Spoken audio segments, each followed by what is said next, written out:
In this presentation, I will be summarizing and showing video clips of our number talks in my 6th grade classroom where I collaborate as a special education teacher servicing kids in the general education setting at Holmes Middle School in Covington, Kentucky. I'll be focusing on the different ways students learn and how we can use number talks to identify their task orientation. Number talks are a brief daily practice where students mentally solve computation problems and talk about their strategies. The goal is for kids to make sense of mathematics in their own ways and use strategies that make sense to them. In the first clip I'm going to show you, you'll see evidence of multiple strategies used to solve this problem.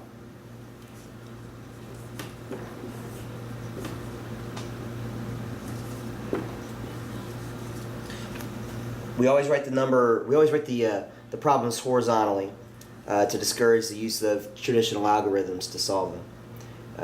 That way we're encouraging kids to use some of the mental strategies that we're trying to help them to learn. Also in this clip you're going to see some of the hand signals used by the kids to show that they have an answer to the problem and how many different strategies that they can use.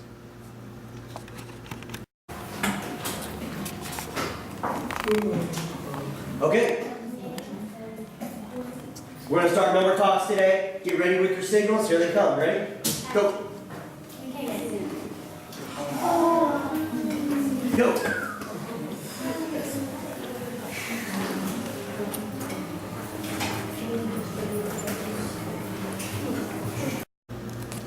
In the second clip, you'll see more of the hand signals we talked about as kids try to use as many strategies as they can to solve the problem.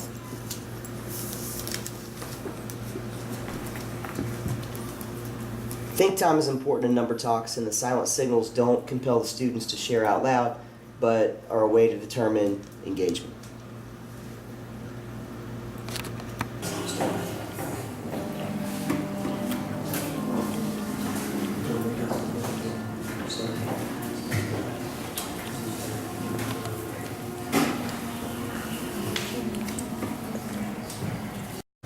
In the next clip, kids are showing their answers to the problem.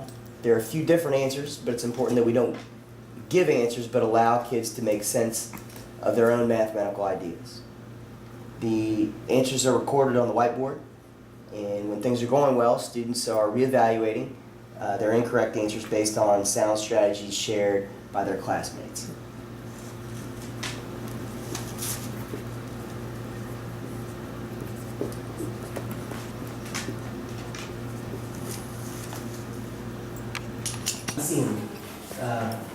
Let's see. Go ahead, Michaela. What do you have for an answer?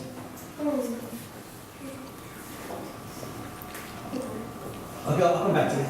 Tristan, what do you have for your answer?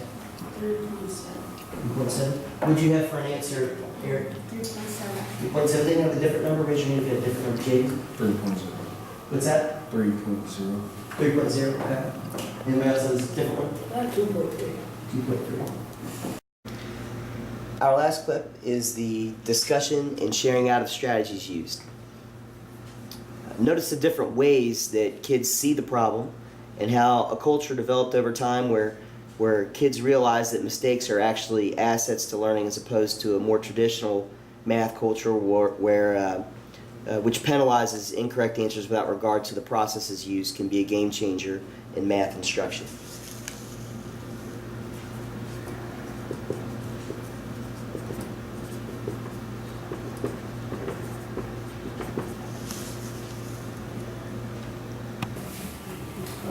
Give me a great signal if you agree with how we did that. Okay, go ahead, Robert. Which answer are you defending? I got 3.7, and I did the exact same as him, except I made him the whole number. So I put the 39 to 40 and subtracted it and got 36. Okay, and so let me go ahead and get, here's Jason's. Let's go ahead and get yours up here. So you said 7.6 minus 3.9, but what did you get rid of? The decimals. You got rid of the decimals? So you made it like this? And then I rounded 39 up to 40. Okay. And got 36. Okay. and then I added 1 from the 39. From the 39? Is that what you did, Jason? Did you add 1? When you had 1? Okay, 36 from 1, did you get? 37, but then I put the decimal between the 3 and 7. Okay, put the decimal back. I did the same way. All right, Tania, you did the same way? Okay, so you got the exact same way Robert did? Okay, good. Give me a signal on that. So, who's got a different strategy? Leave your fingers up there to show me that you got one. Okay, Cheyenne, you're up.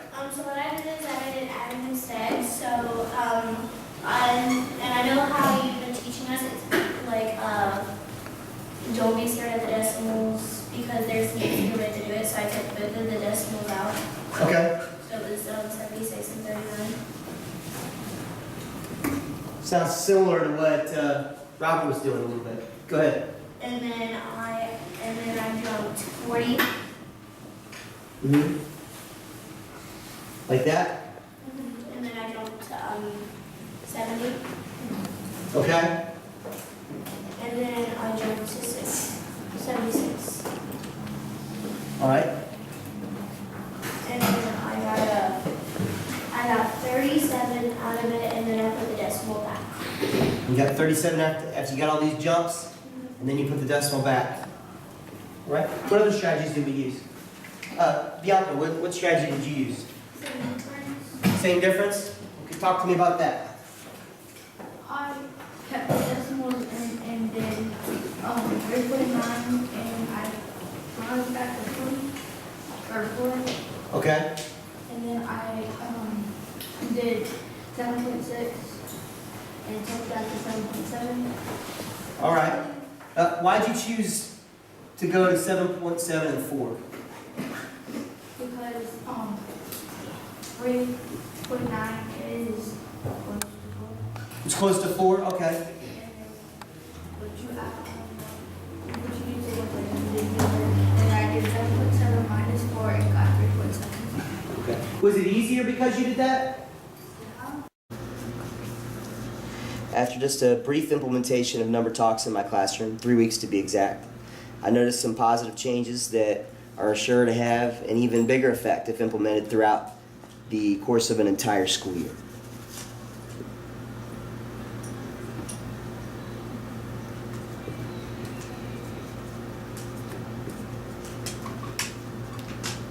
Thank you very much for viewing the presentation.